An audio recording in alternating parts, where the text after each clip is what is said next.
Hello students, so welcome back. और आप लोगों को कुछ चीज़ें पढ़ाई जा चुकी है क्वांटम मैकेनिक्स में।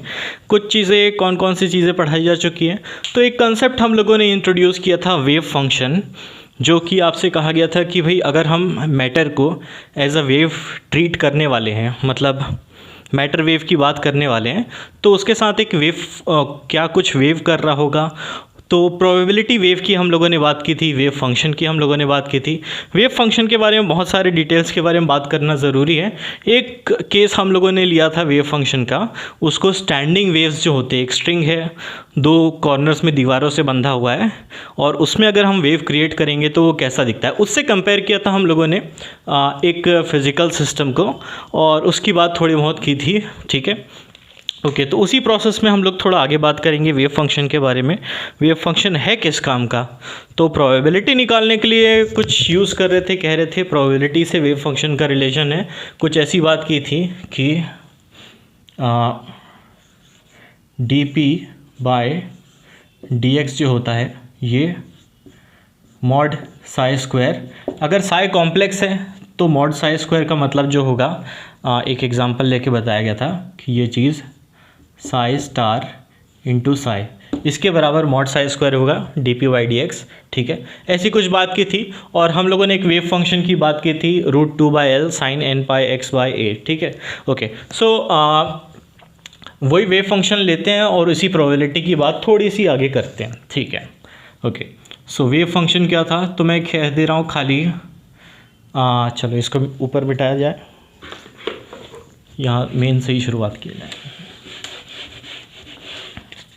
तो क्वेश्चन है, आपको क्या करना है, वेव फंक्शन गिवन है sine k x where k equals to n pi by l, वही वाला सिस्टम है। उसको थोड़ा सिंप्लीफाई करके लिख दिए हैं, क्या झंझट ले। ठीक है, और आपको क्या पता करना है, आपको पता करना है, तो जैसे ये सिस्टम कैसा सिस्टम था, ये सिस्टम जो था इसमें क्या सिचुएशन थी कि एक पाइप टाइप का है, एक टनल है जिसमें एक पार्टिकल ट्रैप्ड है। ठीक है, ऑफ ब्लॉक मास m, तो एक पार्टिकल मास m का ट्रैप्ड है, इस कॉर्नर में नहीं है, वो अंदर कहीं पे भी हो सकता है, उसके पास कुछ एनर्जी है, मूव कर रहा है, बाउंस कर रहा है वगैरह। और इस सिचुएशन को हमने स्टैंडिंग वेव वाले सिचुएशन से कंपेयर वगैरह किया था। ठीक है, उसी के बारे में पूछ रहे हैं कि ये जो रीजन है ये है x इक्वल्स टू 0, और ये जो पॉइंट है ये है x इक्वल्स टू l। तो आपसे पूछा जा रहा है x इक्वल्स टू 0 से x इक्वल्स टू l/4, यहाँ तक के उस पार्टिकल के होने की प्रोबेबिलिटी क्या है, इस चीज़ के बारे में हम लोग को एनालिसिस करना है। तो आप क्या कहोगे, प्रोबेबिलिटी की बात हो रही है, प्रोबेबिलिटी कैसे पता लगाते हैं, वही वाला फॉर्मूला लगा लेते हैं। ठीक है, तो आप कहोगे प्रोबेबिलिटी निकालने के लिए हम क्या करते हैं, इंटीग्रेट करते हैं Sai square D x. Mod Sai square real है, कोई चिंता करने की ज़रूरत नहीं, साइन स्क्वायर के एक्स डी एक्स। ठीक है, अब पूरी प्रोबेबिलिटी नहीं निकालनी है हमको, पूरा x 0 से l तक एक लिमिटेड रेंज में निकालना है, उसी रेंज को हम लोग यहाँ पे लगा देते हैं। x से इंटीग्रेट करना है, x का रेंज, तो 0 से l/4 यहाँ तक की प्रोबेबिलिटी हमको चाहिए थी। ठीक है, कल ही हम लोगों ने प्रॉब्लम सॉल्व किया था, कल ही हम लोगों ने बात की थी साइन स्क्वायर को कैसे इंटीग्रेट करेंगे। तो आपने कहा था कि भाई 1 माइनस cos 2x/2 इस टाइप की बात करेंगे, और फिर उससे आपके पास आ जाएगा, तो वो चीज़ मैं लिख देता हूँ, हाफ ब्रैकेट में x minus cos 2kx by 2k, ये चीज़ आ गई थी। ठीक है, k क्या चीज़ है, n पाई बाय l है, उस चीज़ को रखेंगे। ठीक है, और ये सारा कुछ रख दिया हमने, और फिर इसको इंटीग्रेट कर रहे थे 0 से l/4 तक। रखेंगे तो क्या आ जाएगा हमारे पास आंसर, रखेंगे तो हमारे पास आंसर आ जाएगा हाफ, ये सब रख दिया, l/4 बचेगा x के लिए। ठीक है, कोई मिस्टेक तो नहीं हुई है ना, हाफ बाहर है। ठीक है, और साइन स्क्वायर का 1 माइनस cos 2kx, ठीक है, और 1 का हो गया x, और cos 2kx का, अच्छा cos 2kx का sin 2kx हो गया, सॉरी, ये हो गया sin 2kx/2k। ठीक है, अब इसी में ये सारी वैल्यूज़ रखते हैं, तो साइन 0 क्या हो जाएगा, 0 हो जाएगा, एक्स की जगह 0 रखेंगे तो 0 हो जाएगा, तो उन सबको छोड़ते खाली L/4 इस टर्म में रखना है, माइनस जो भी है वो 0 होने वाला है। तो हाफ एक्स की जगह में रखने वाले हैं L/4 रख दिया, ठीक है, माइनस साइन 2 के को यहाँ से रख देते हैं। अभी सिंप्लीफाई करने के लिए मैंने ऐसे के लिख रखा है, के की असल वैल्यू n π/L के बराबर है, ठीक है। तो डिपेंडिंग ऑन कौन सा n है, अगर आपने बहुत कम एनर्जी दी है तो वो सिंगल वाला वेव बनेगा, अगर आपने थोड़ी ज़्यादा एनर्जी दी तो n=2 वाला वेव बनेगा, एंड सो ऑन। n की वैल्यू हम लोग नहीं रख रहे हैं, उसको जनरल रख रहे हैं रिजल्ट को, तो उससे क्या आ जाएगा हमारे पास sign 2n π/L into L/4, तो 2π/L इंटू L/4 यानी कि π/2, ओके। तो ये आ जाएगा sign n π/L into L/4, तो ये हो जाएगा n π/4 अपॉन 2k। 2k की वैल्यू क्या है, 2k सिंपली वो चीज़ है, ठीक है। तो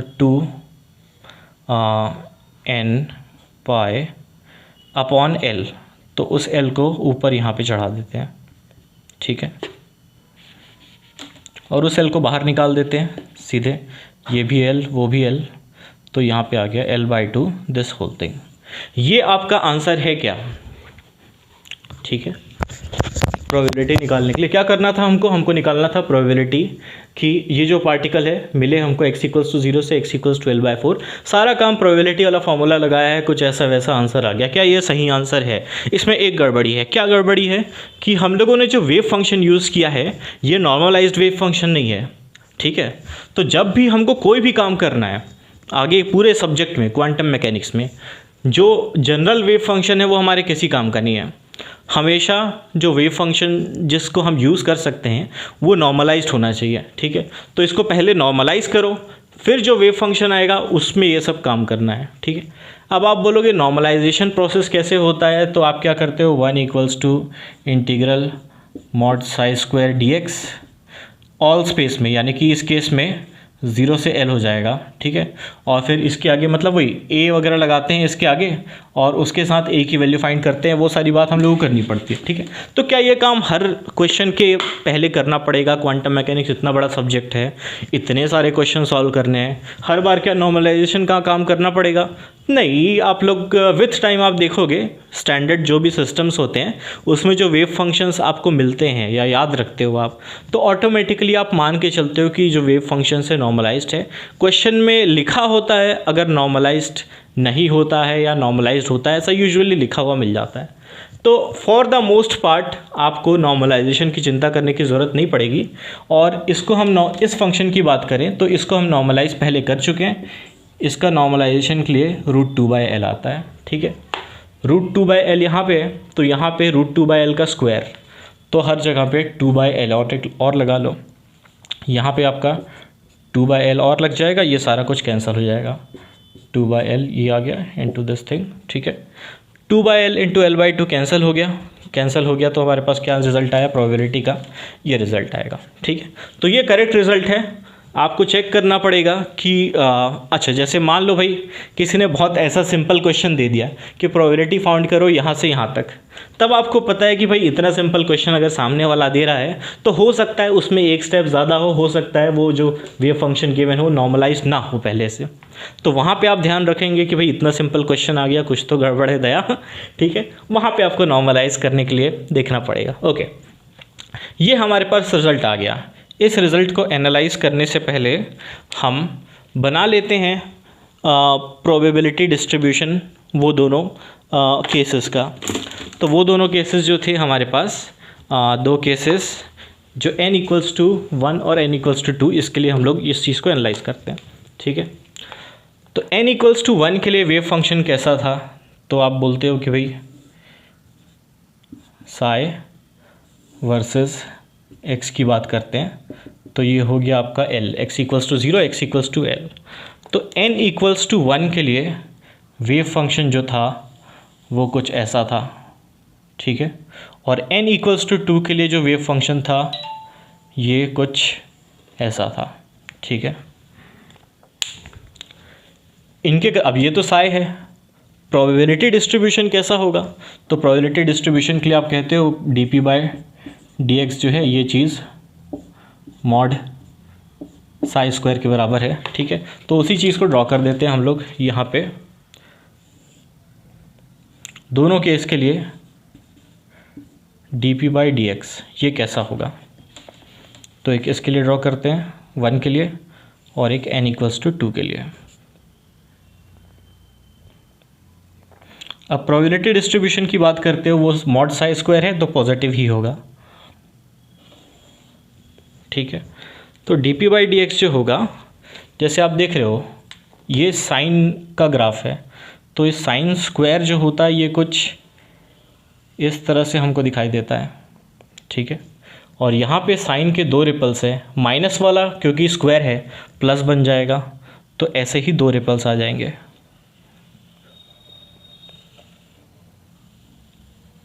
ठीक है।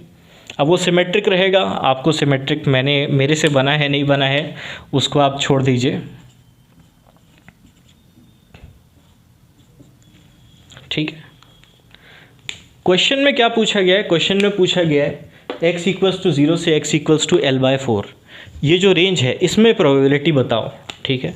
तो यानी कि कहाँ से, यहाँ से लगभग यहाँ तक, ठीक है। तो ये n=1 वाला केस है, n=2 वाला केस है। हम लोग क्या करने वाले हैं, हम लोग अब यहाँ पे जो हमारे पास प्रोबेबिलिटी का रिजल्ट आया है n की वैल्यू डालेंगे, हम लोग को पता चल जाएगा कैसा आंसर आ रहा है, ठीक है। अब यहाँ पे अगर मैं पूछूँ इस केस में, तो x=0 से x=l/4 इसका जो एरिया है जो कि इंटीग्रल dp/dx इंटू dx, यानी कि ये प्रोबेबिलिटी होगा इसका पूरा एरिया, ठीक है। ये एरिया जो है ये टोटल एरिया का कितना हिस्सा है, तो आप बोलोगे n=2 के केस में ये जो एरिया है ये 1/4 है, तो जो प्रोबेबिलिटी आनी चाहिए n=2 के केस में वो 1/4 आनी चाहिए, ऐसा हम एक्सपेक्ट कर रहे हैं। n=1 के केस में आप क्या बोलोगे,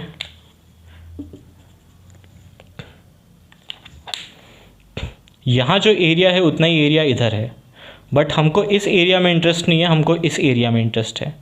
क्या ये एरिया, क्या ये वाला जो एरिया है, क्या इस पूरे एरिया का 1/4 है कि उससे कम है? तो ऑब्वियसली दिख रहा है कि ये 1/4 से कम है, तो जो प्रोबेबिलिटी आना चाहिए n=1 के लिए वो कम होना चाहिए 1/4 से, ठीक है। प्लग करके देखते हैं,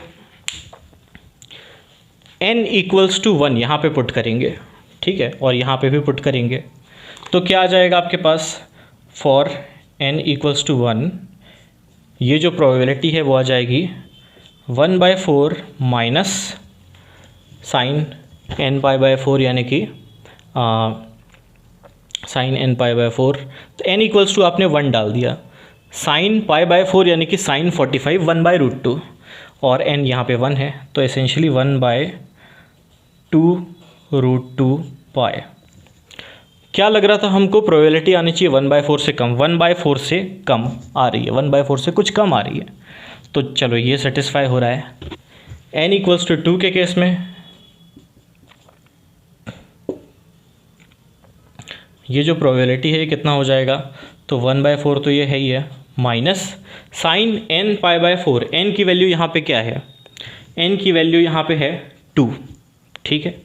n की वैल्यू अगर यहाँ पे 2 है तो फिर n की वैल्यू 2 पे साइन, ओके मैंने कुछ गड़बड़ किया है क्या, n π/2 हो जाएगा यहाँ पे, sorry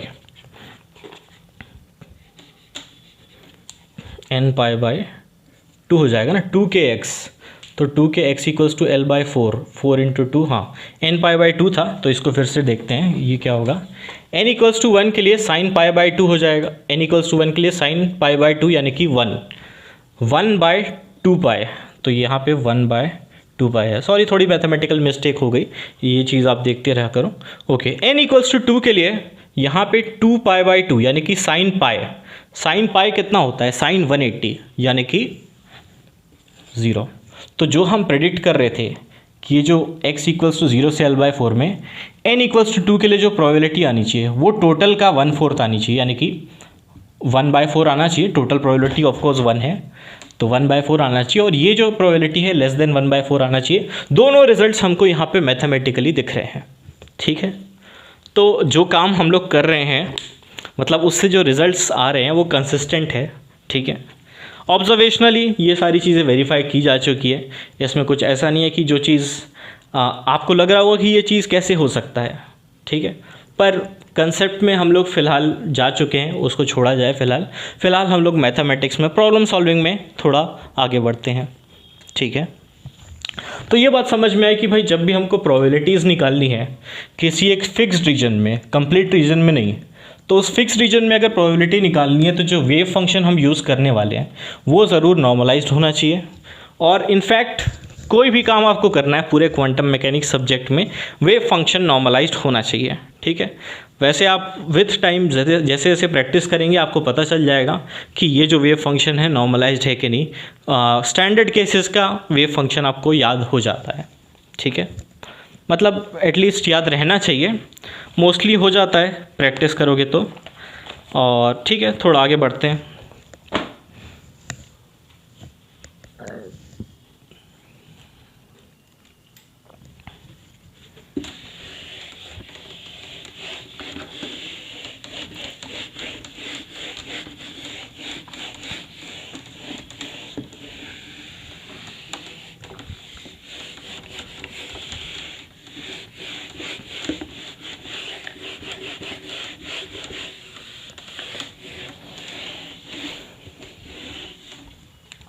okay, so next heading आप डाल सकते हैं।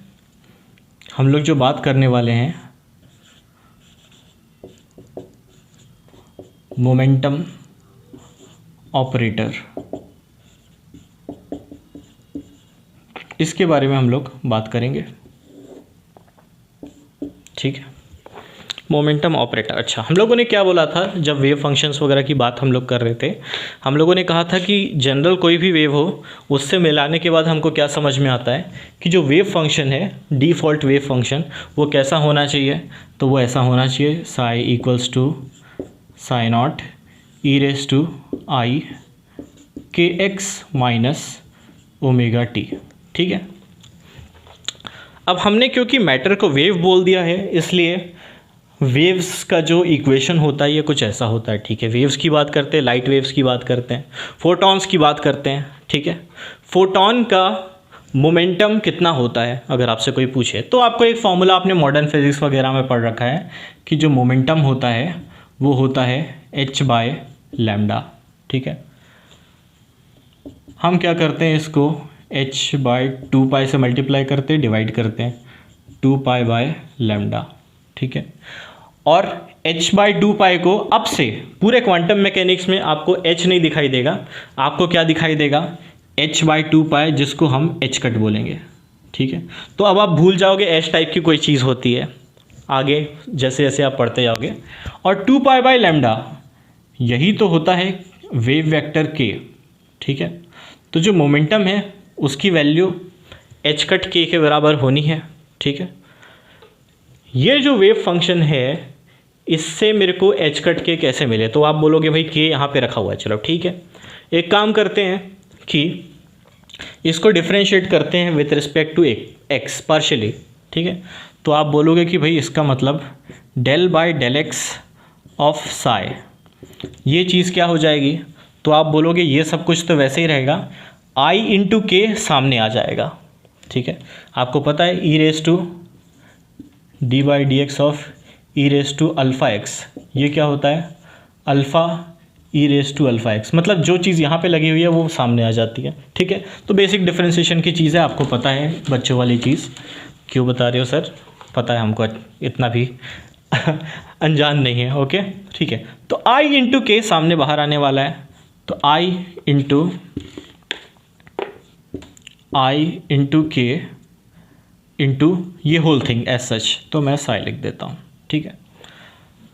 तो del psi by del x इसके बराबर है। हमको क्या चाहिए, हमको आई के नहीं चाहिए, हमको एच कट के चाहिए, ठीक है।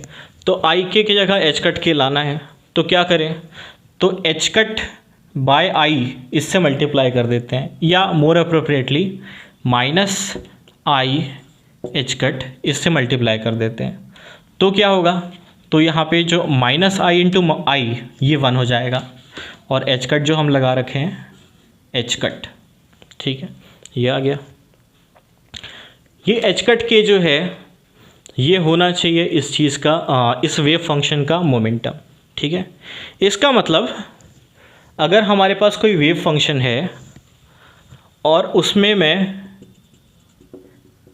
उसको मैं डिफरेंशिएट करके उसको किसी चीज़ से मल्टीप्लाई कर देता हूँ, या मैं ये ऑपरेशन कर देता हूँ उस पर, तो मेरे को क्या मिलेगा, तो मेरे को मोमेंटम मिल जाएगा। ऐसा देख के समझ में आ रहा है। तो एसेंशियली मैं क्या कह रहा हूँ कि एक ऑपरेशन है, जब मैं पी के ऊपर ये सिंबल लगा देता हूँ तो ये ऑपरेशन हो जाता है, जिसकी जो ऑपरेशन इसके बराबर है, यानी कि साई को डिफरेंशिएट करो डेल बाय डेल एक्स से और मल्टीप्लाई कर दो माइनस एच कट से। इस चीज़ को, इस प्रोसेस को, इस ऑपरेशन को मैं पी कैप ऐसा लिख रहा हूँ।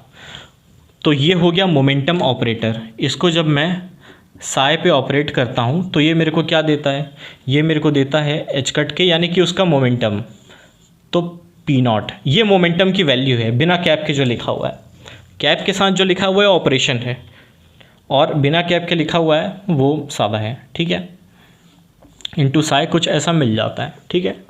अब मेरे को क्या चाहिए, मेरे को खाली मोमेंटम चाहिए इस वेव का। मेरे को ये साथ में साई मिल रहा है फ्री में, वो मेरे को नहीं चाहिए। इस साई को मेरे को अपने रास्ते से हटाना है। तो कैसे हटाऊं, ठीक है। तो कैसे हटाऊं, तो ये पी नॉट तो कांस्टेंट है। मैं क्या करता हूं, मैं यहाँ पे साई स्टार लगा देता हूँ, ठीक है। यहाँ पे साई स्टार लगाऊंगा।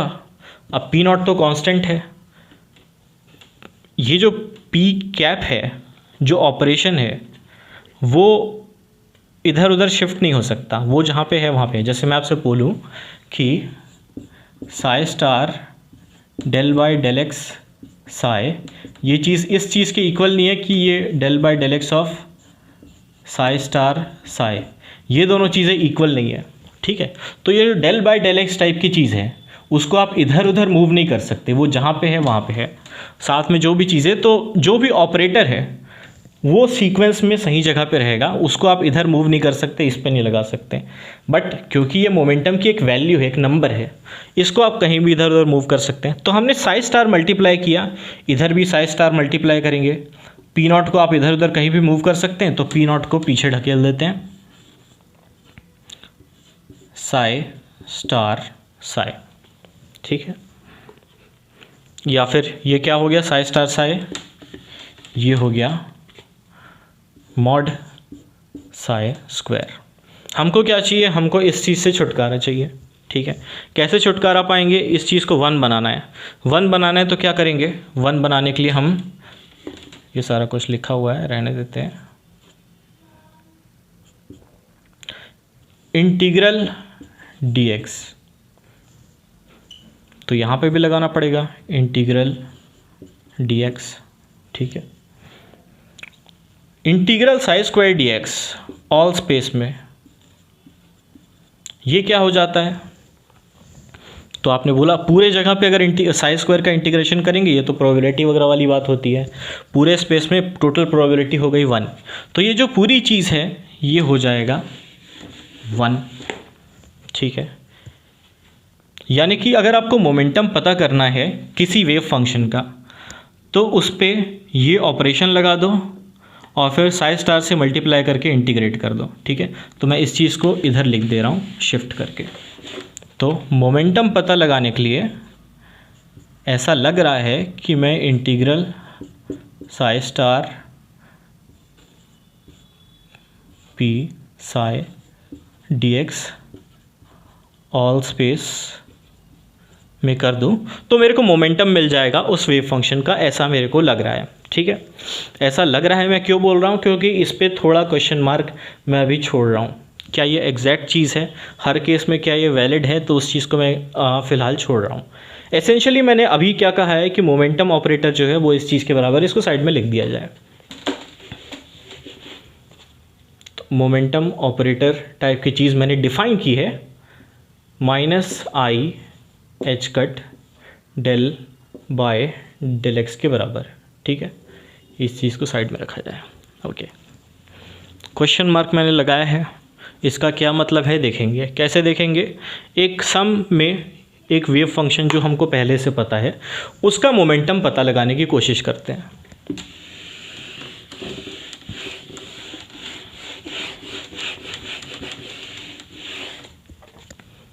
ठीक है, तो उसका मोमेंटम पता लगाने की कोशिश करने वाले हैं।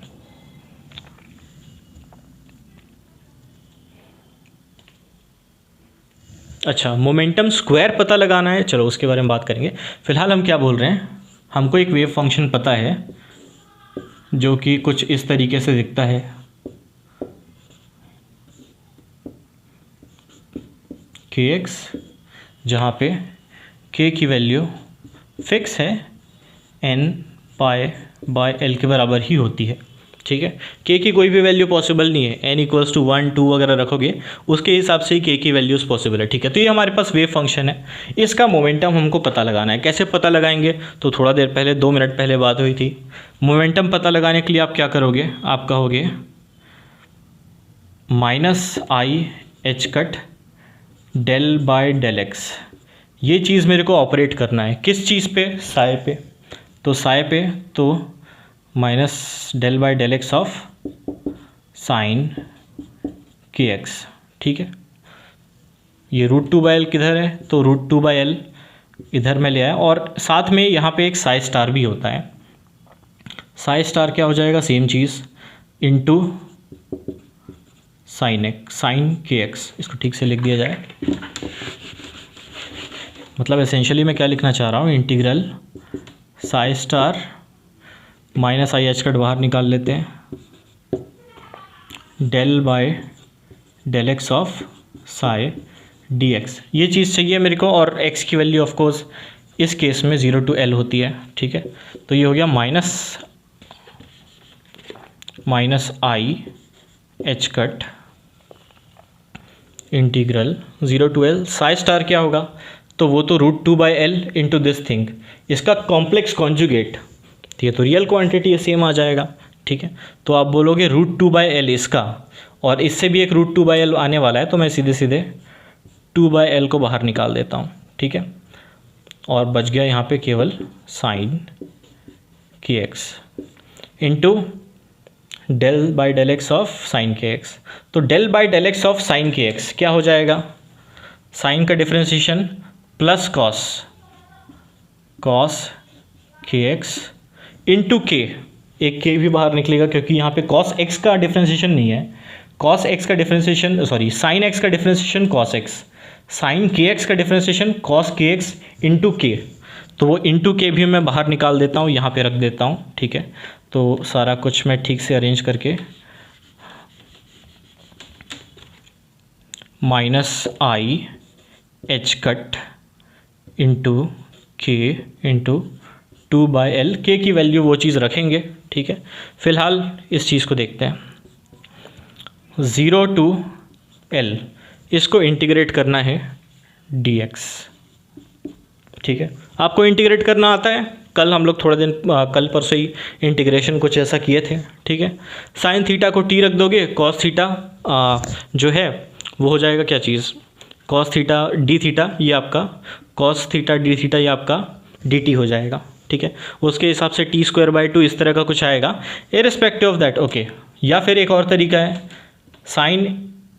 साइन ए कॉस ए, तो ये होता है sin 2a/2। चलो मैं सीधे आपके ऊपर छोड़ रहा हूँ मैं इंटीग्रेट करना, माइनस आई एच कट, के की वैल्यू n π/L बाद में रखेंगे, के 2/L और integral of sine 2kx dx 0 to L/2, ठीक है। 2 कैंसिल हो जाएगा, वो सब दिक्कत की बात नहीं है। साइन 2kx 0 से L, इसको जब आप इंटीग्रेट करोगे तो क्या आ जाएगा, इसको इंटीग्रेट करने से आपका आंसर, मैं आपके ऊपर छोड़ रहा हूँ इंटीग्रेट करना, आंसर आ जाएगा 0, ठीक है। किस चीज़ का आंसर आया 0? ये क्या चीज़ है? तो ये एसेंशियली आप एक मोमेंटम की खोज कर रहे थे, मोमेंटम की वैल्यू की, उसकी वैल्यू आ जा रही है 0 इस केस में। किस केस में? ये वाला केस है जिसमें स्टैंडिंग वेव्स बनते हैं। तो जो वेव फंक्शन है आपका,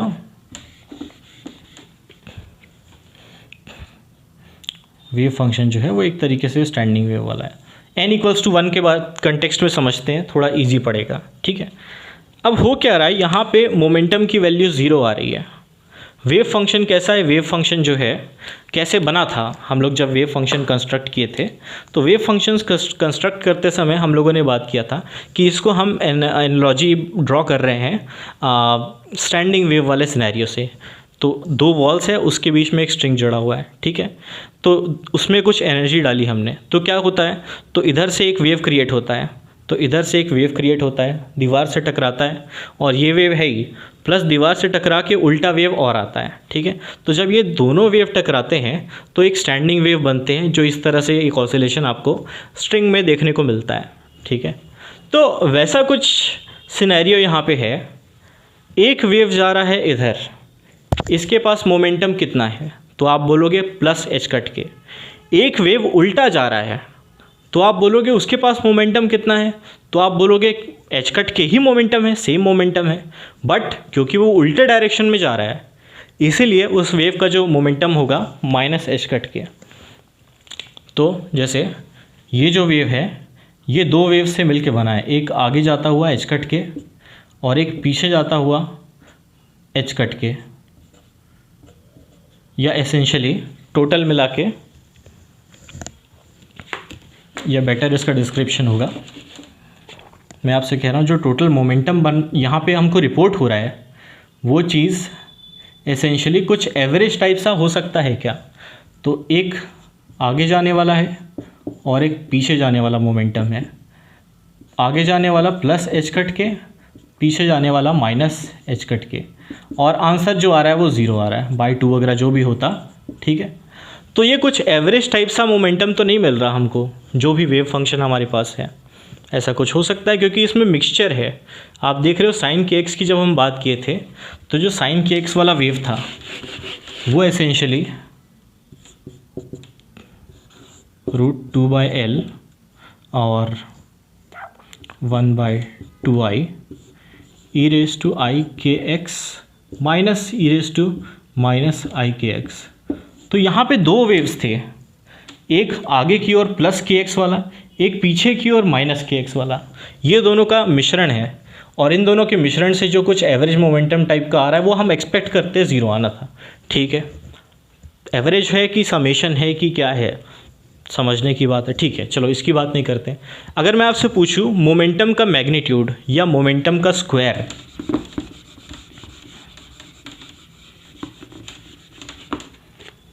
जो पहला वेव है ये वाला वेव, इसके मोमेंटम का स्क्वायर प्लस जो सेकंड वेव है उसके मोमेंटम का जो स्क्वायर है वो कितना होना चाहिए।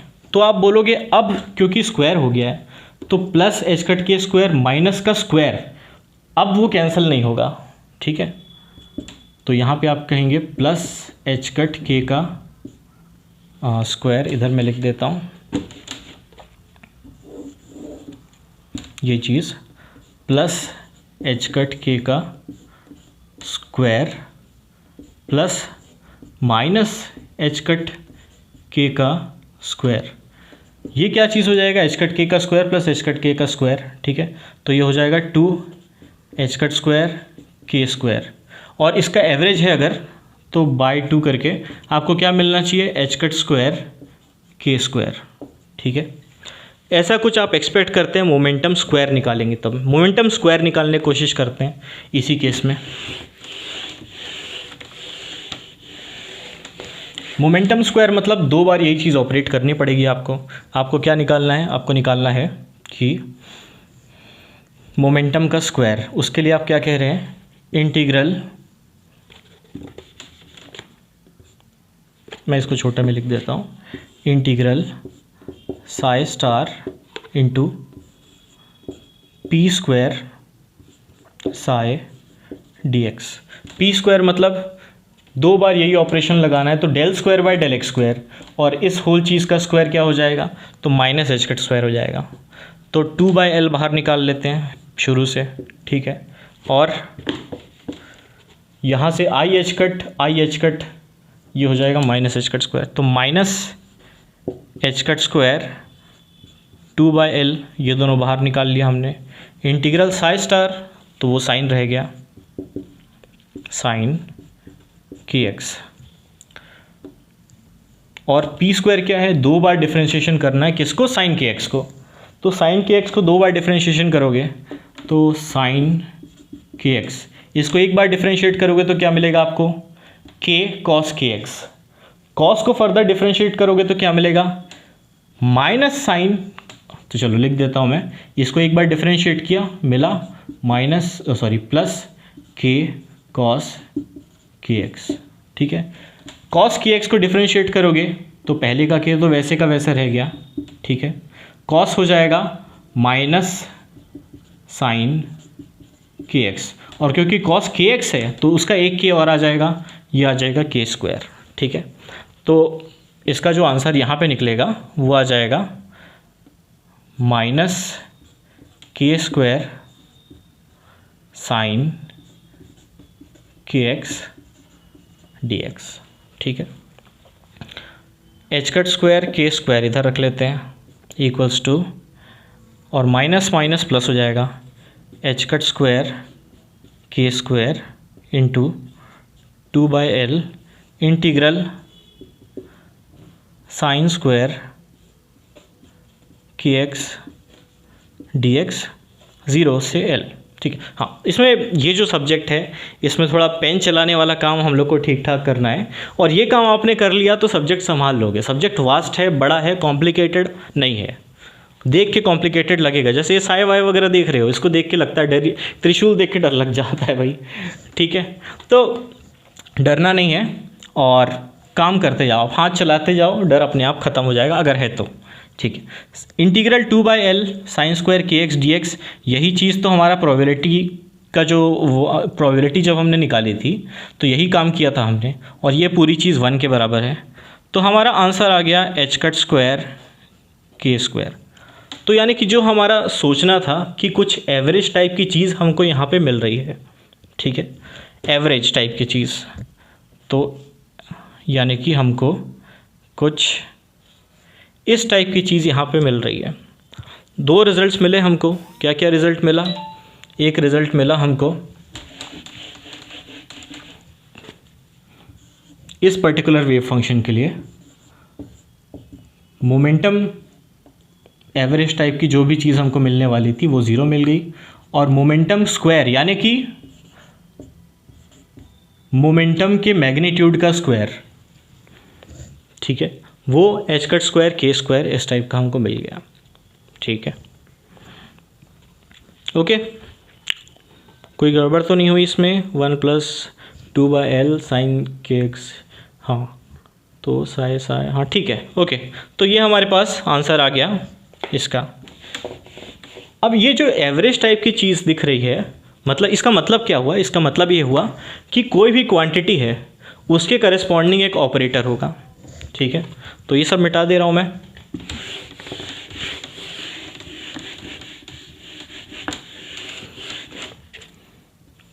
इसका मतलब ये है, मैं जनरलाइज कर रहा हूँ कि कोई भी क्वांटिटी है उस क्वांटिटी के करस्पॉन्डिंग एक ऑपरेटर होगा, ठीक है।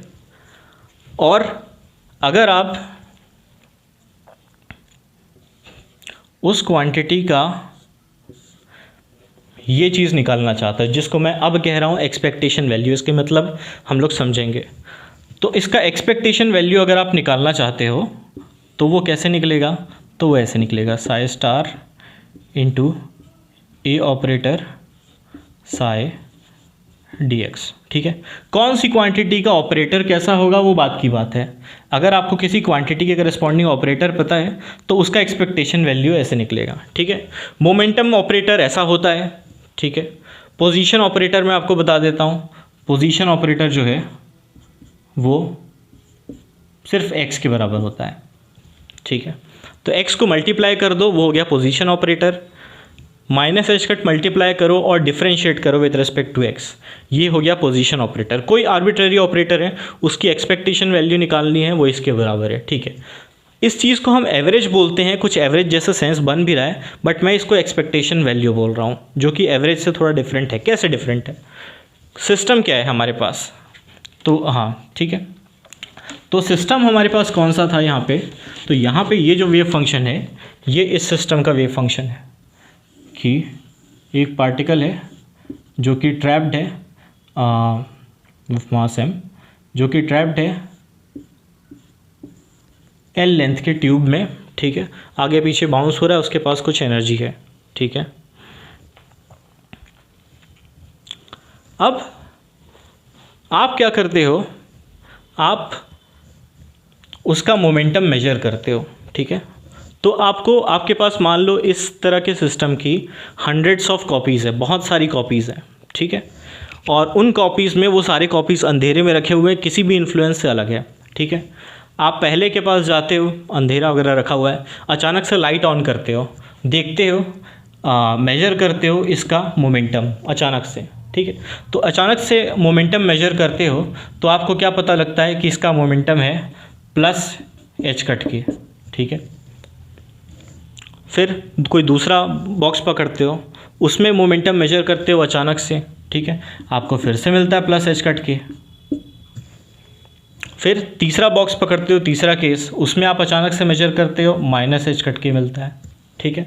तो ऐसे आप मेजर करते जाते हो अलग अलग इंडिपेंडेंट जो आइडेंटिकल सिस्टम्स है, ठीक है। तो इसकी जो 100 कॉपीज़ है, उन सब में आप मोमेंटम मेजर करते हो, किसी में आपको प्लस एच कट के मिलता है, किसी में आपको माइनस एच कट के मिलता है। सबका मिला के अगर आप जोड़ोगे, एवरेज निकालोगे, तो आपको क्या पता लगता है कि जो वैल्यू आ रही है वो ज़ीरो आ रही है, ठीक है।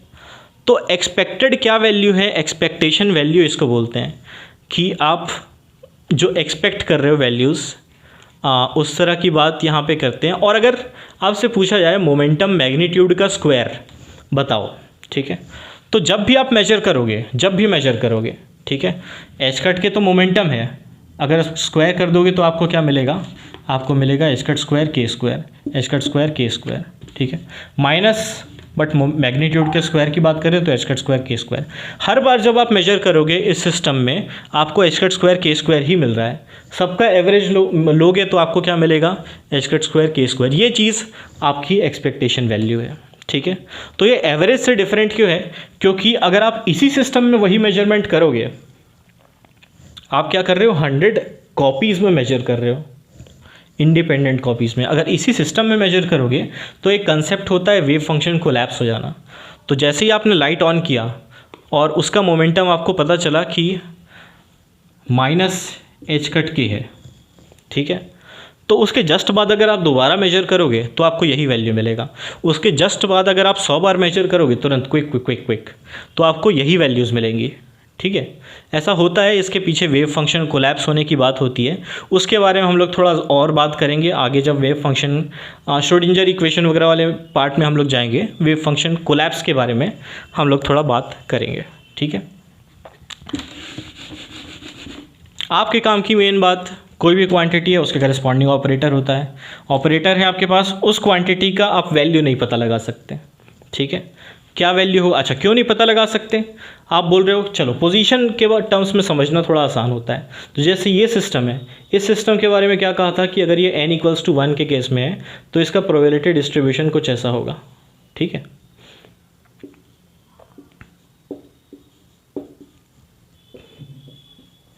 इसका क्या मतलब है, इसका मतलब शायद हम लोगों ने बात की है, नहीं की है मेरे को पता नहीं, मैं आपको फिर से बता देता हूँ।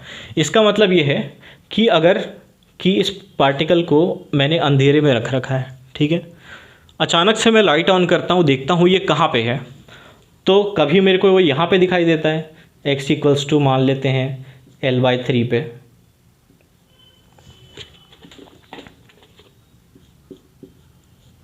कभी मेरे को यहाँ पे दिखाई देता है, ये हो गया 7L/8, कुछ ऐसे पोजीशन पे दिखाई देता है, कभी मेरे को दिखाई देता है L/2 पे, ठीक है। तो 100 कॉपीज़ है, हर किसी में मैं लाइट ऑन करके अचानक से देखता हूँ, कभी मेरे को यहाँ मिलेगा, कभी यहाँ, कभी यहाँ, कभी यहाँ, बट n=1 के हिसाब से मैंने उसको मोमेंटम दे रखा है, एनर्जी दे रखी है।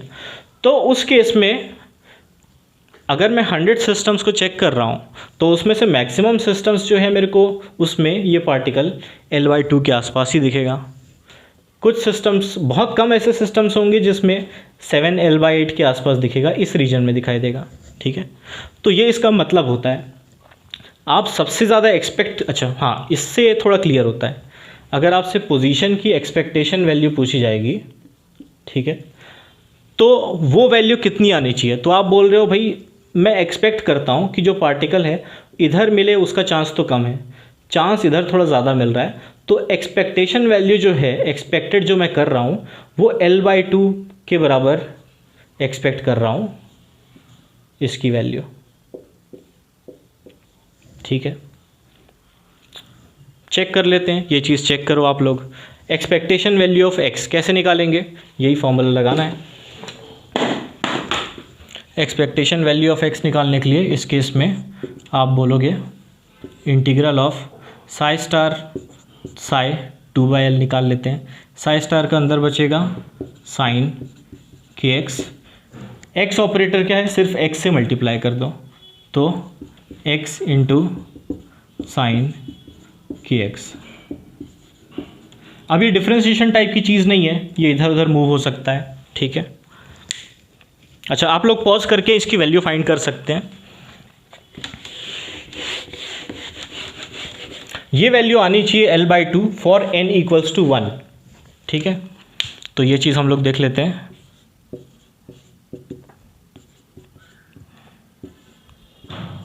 x sine square kx dx, ठीक है, 0 से L। Sine square kx dx, sine square kx, इसको मैं सीधे सीधे कन्वर्ट कर देता हूँ। इसको इंटीग्रेट करते समय हम लोगों ने क्या किया था, 1 - cos 2x वाले फॉर्म में कन्वर्ट किया था। सीधे मैं लिख दे रहा हूँ, ठीक है। तो 1 - cos 2kx बाय 2, तो बाय 2 यहाँ बाहर निकाल दिया, बाय 2 को 2 से कैंसिल कर दिया सीधे मैंने, ठीक है, dx 1/L integral x dx 0 to L minus integral 1/L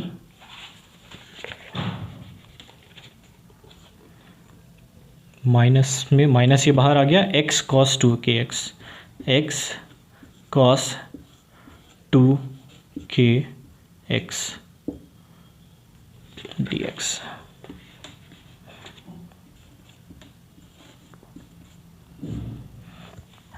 ठीक है। सेम 0 से L।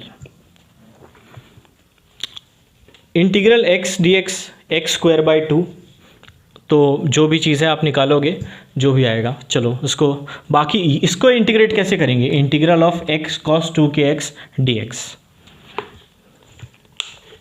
तो इसको इंटीग्रेट करने के लिए आपको इंटीग्रेशन बाय पार्ट्स यूज़ करना पड़ता है, ठीक है। तो मैं इधर सारा कुछ रब कर दे रहा हूँ, ठीक है।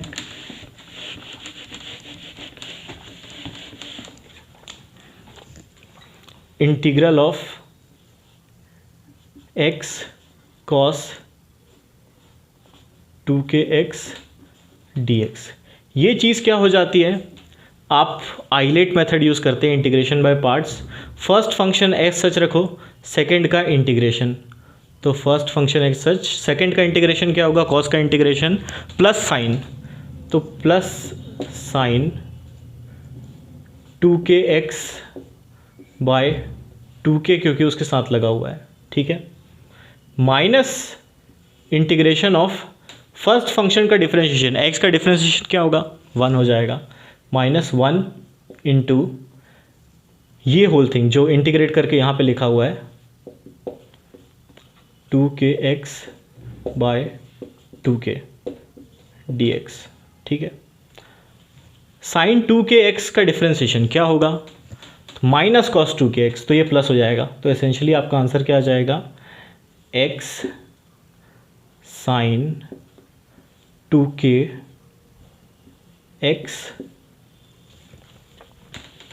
थोड़ा अच्छे से लिख दिया जाए क्या, मेरा मन नहीं होता अच्छे से लिखने का। x sine 2kx by 2k, minus minus plus हो गया, प्लस साइन 2kx का integral cos 2kx, cos 2kx by 2k पहले से था, एक और 2k आ गया, 4k²। ठीक है, इस चीज़ को यहाँ पे प्लग करते हैं विथ लिमिट्स। विथ लिमिट्स रखोगे 0 to L, ठीक है। तो साइन 2k, के क्या चीज़ है हमारे पास, के जगह नहीं छोड़ी मैंने, ठीक है। के हमारे पास है, ये सबको मैं रहने देता हूँ, के हमारे पास है n पाई बाय L। तो 2kx क्या हो जाएगा, 2kx हो जाएगा हमारे पास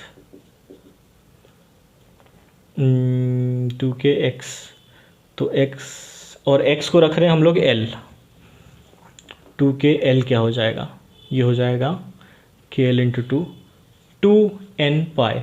ठीक है, तो साइन 2n पाई, साइन 2n पाई 0 होता है, और कॉस 2n पाई, कॉस 2n पाई ये शायद बच जाएगा, कॉस 2n पाई। ओके, तो n equals to different values के लिए, ओके कॉस 2n पाई ना, नहीं कॉस 2n पाई तो कॉस 0 के बराबर होगा, जो कि हो जाएगा कॉस 0 के बराबर होगा।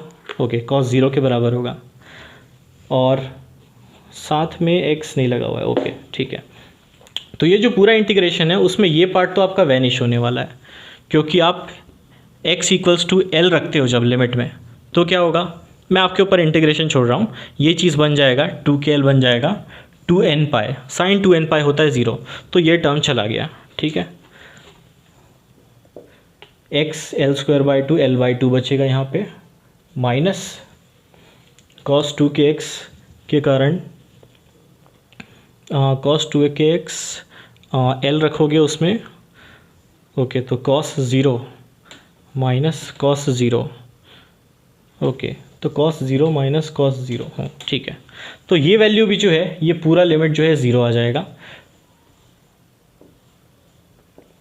लिमिट्स रख के आप देख सकते हैं, तो जो हम कह रहे थे expectation value of x L/2 आना चाहिए, और वो चीज़ आ रही है। ठीक है, तो अब बहुत बार वैसे ही कुछ काम है। अच्छा, ये n इक्वल्स टू 1 में तो आप एक्सपेक्ट कर रहे हैं कि L इक्वल्स टू L/2 आएगा, ये जो रिज़ल्ट आया है वो सारे n के लिए वैलिड है। तो n इक्वल्स टू 2 में कैसा ग्राफ था हमारा, n इक्वल्स टू 2 में ये ग्राफ था। ठीक है, इस ग्राफ में आप देख रहे हो, आप एक्सपेक्ट करते हो कि x ज़्यादातर या तो यहाँ पे होगा या तो यहाँ पे होगा, दोनों का एवरेज क्या है, बीच में आ रहा है। ठीक है, तो सब मिला के कुछ एवरेज टाइप की क्वांटिटी ज़रूर है, पर हम इसको एक्सपेक्टेशन वैल्यू बोलते हैं। और आपको देख रहे हो कि x का एक्सपेक्टेशन वैल्यू कुछ इस तरीके से आ गया आपके पास। ठीक है, तो आपके ऊपर मैं छोड़ रहा हूँ, आप क्या करो, आप इसी केस में x² का एक्सपेक्टेशन वैल्यू निकालो। ठीक है,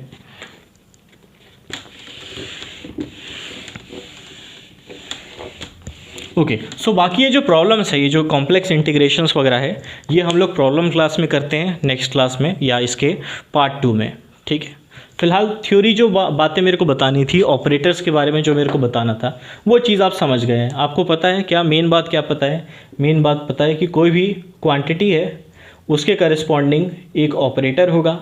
ठीक है, ऑपरेटर पता है तो आप बोलोगे कि उस क्वांटिटी का जो एक्सपेक्टेशन वैल्यू है वो एसेंशियली होगी integral psi star that operator Sai dx। ठीक है, ऑल स्पेस में जो भी अवेलेबल है हमारे पास, 0 to L अवेलेबल है तो 0 to L हो जाएगा, -∞ टू +∞ अवेलेबल है तो वो पूरा हो जाएगा। और क्या पता लगा, और बताया कि भाई x के करस्पॉन्डिंग जो ऑपरेटर है, x ऑपरेटर जो है वो x के बराबर होता है, मोमेंटम ऑपरेटर जो है वो minus i h cut del by del x इसके बराबर होता है, ठीक है। मोमेंटम स्क्वायर निकालना है, इसी का स्क्वायर कर दो, इसको 2 बार ऑपरेट कर दो। एक्स स्क्वायर निकालना है, इसी का स्क्वायर कर दो, इसको 2 बार ऑपरेट कर दो, ठीक है। दोनों में से मतलब ये सारे ऑप्शंस आपके पास है, ठीक है। तो नेक्स्ट बाकी बातें जो हम लोग करेंगे प्रॉब्लम सॉल्विंग क्लास में नेक्स्ट पार्ट में करेंगे कंटिन्यू।